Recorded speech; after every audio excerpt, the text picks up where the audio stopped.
La femmina che è. La femmina non dona Dio e va sempre rispettata. Una già conosciuta femmina. Femmina come mamma. Una rosa che non tiene spine per si far stringere forte per l'eternità. Femmina come mio figlio, che ogni giorno vedo dire a Gesù che non ti può mai accecare.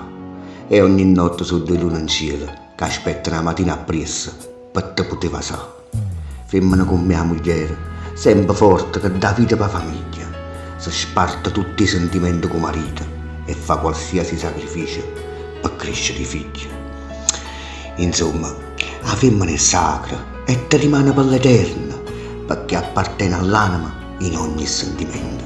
Se rimanesse per l'infinito, appartenesse alla mente.